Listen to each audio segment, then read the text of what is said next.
Salut la compagnie, c'est Jules Melon et aujourd'hui dans Impro Ciné Critique, après la douche, et franchement j'ai eu besoin de me passer la tête sous l'eau avant de faire cette vidéo, je vais vous parler d'un film totalement barré, surréaliste, en mode trip hallucinatoire, science-fiction, thriller, romance et j'en passe, sorti en 1991, Le Festin Nu, ou Naked Lunch en VO, réalisé par David Cronenberg, l'une de ses dernières œuvres majeures qui me restait à découvrir. Il y en a encore d'autres, mais je tenais à voir celle-ci avant la sortie de son prochain métrage au Festival de Cannes dans quelques jours, quelques semaines.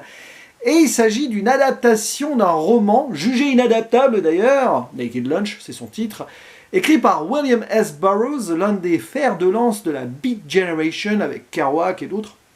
Et Cronenberg, on va dire, a pris les choses en main et a fait quelque chose d'assez unique. Je vais très vite y revenir, notamment en mettant en abîme la propre vie de l'auteur, qui se mettait lui-même en scène dans ses romans, en fait, tout est lié.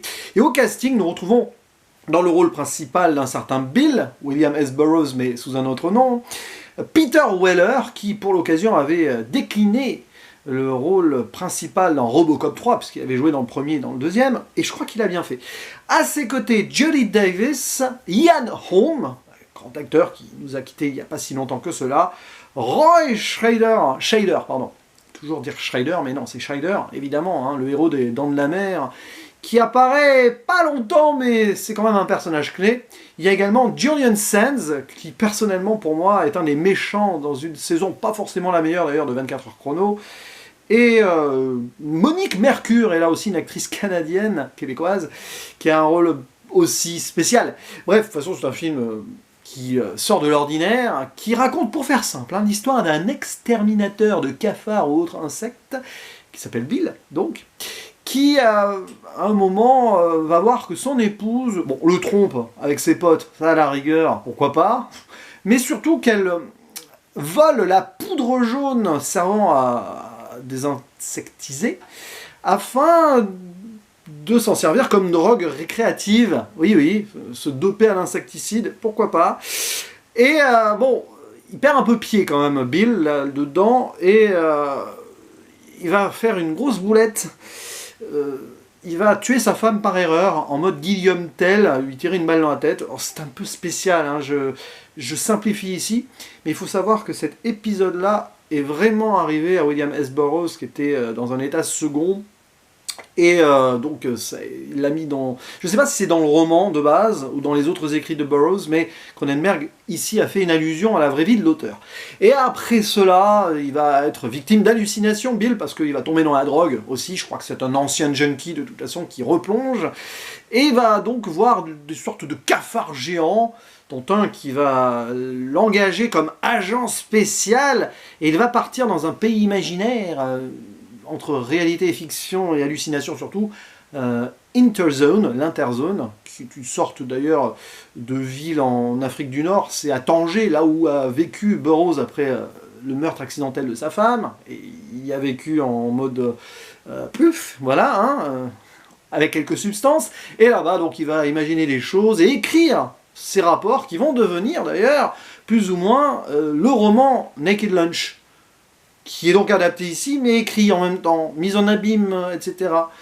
Et évidemment, il va se passer une histoire d'enquête, il va retrouver son épouse, ou pas, du coup, un autre personnage, le double de son épouse, joué par la même actrice, Julie Davis, et il va faire face à ses propres démons, ou aussi ses propres émois intérieurs, qui sont peut-être différents de ce qu'il laissait paraître plus au début du film. Est-ce que j'ai été clair? Non.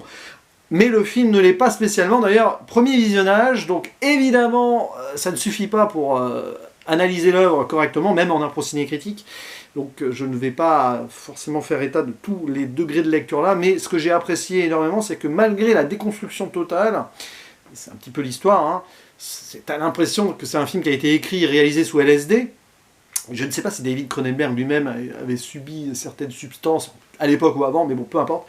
Ce qui est fort, c'est qu'on reste impliqué de A à Z, notamment émotionnellement, parce que le personnage de Bill, brillamment interprété par Peter Weller, on voit ses souffrances, ses doutes, sa descente aux enfers, clairement, suite à ce meurtre-là, voilà, qui c'est presque un acte manqué, j'ai envie de dire, d'autant plus qu'on se rend compte après qu'il est-ce qu'il était vraiment amoureux de son épouse? Est-ce qu'il n'y a pas d'autres attirances? Parce que le film joue sur certaines ambivalences dans tous les sens, y compris sur le côté humain-créature. Et on a du body horror insectoïde,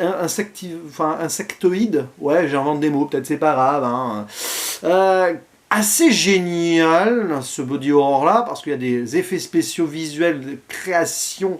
D'ailleurs, je vais citer le nom du monsieur, hein, Chris Wallace, qui avait bossé sur Gremlins. Je fais le parallèle parce qu'à un moment, il y a une bestiole humanoïde insecte qui aurait pu être un Gremlins, mais différent. C'est presque un extraterrestre d'ailleurs, bon bref. Et puis alors, quand il va taper sur ses machines à écrire dans cette zone hors de la réalité, celles-ci vont prendre vie, possession de lui quelque part, lui donner des missions. Et on a ici le démon de l'écriture, la drogue de l'écriture, écrire. D'ailleurs, est-ce que William S. Burroughs a écrit sous substance ou pour sortir de la drogue? Je crois que c'est un peu des deux, hein, parce qu'il a, on a vraiment, voilà, à un moment il s'est dit j'arrête, et voilà, je crois qu'il a dit, c'est lui qui a dit qu'on est plus créatif sans avoir de substance dans le sang qu'avec. Alors que beaucoup de gens pensent que c'est le contraire. Donc c'est pas de l'apologie ici, hein. C'est l'inverse. Et voilà, c'est un drame humain, et au-delà du drame humain, on arrive avec des personnifications de bestioles. C'est vicieux par moments quand même, on est dans du gore porn, dans des petites situations, avec ces machines à écrire, il y a des antennes qui sortent de la semence, à un moment il y a une sorte d'anus qui parle, enfin... Et puis, il y a une scène de sexe à un moment... où la machine à écrire s'humanise, enfin se créaturise en bestiole bizarre et vient se joindre aux couples qui font l'amour. Ah, il y a des moments quand même assez... waouh!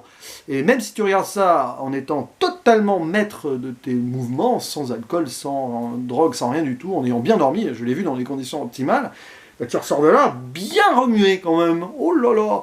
Je ne dirai rien sur la fin, qui est assez particulière, qui forme une sorte de cycle, voilà, qui prouve que le personnage, même dans sa propre réalité, il n'était pas là. Voilà, il est là le drame aussi. Et quand on sait donc que c'est très inspiré de la vie de William S. Burroughs, au-delà même des écrits, Cronenberg n'adapte peut-être pas vraiment l'inadaptable Naked Lunch, mais il met en scène la vie de son auteur et ses démons à travers du coup les personnages, le personnage principal et ce qu'il vit.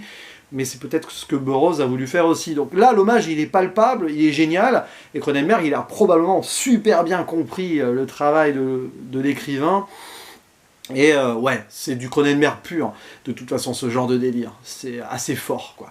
Réflexion sur la psychologie humaine dans tous les sens, la déconstruction ou la reconstruction du corps, dans plein de manières. Il y a les fameux mugwump aussi, à la fin. J'en dis pas plus, c'est diverses drogues, le docteur qui va avoir, qui lui prescrit une autre drogue pour le dédroguer d'une autre, mais en fait c'est ça qui va le faire plonger, et puis voilà. Bref, on pourrait en parler pendant des heures de ce film, mais c'est ça la force du cinéma de Cronenberg de toute façon. N'hésitez pas à dire ce que vous avez pensé de ce festin nu, et est-ce que vous avez hâte de voir le prochain avec Léa Seydoux entre autres au cinéma. En attendant, il ne me reste plus qu'à vous dire à la prochaine, ciao.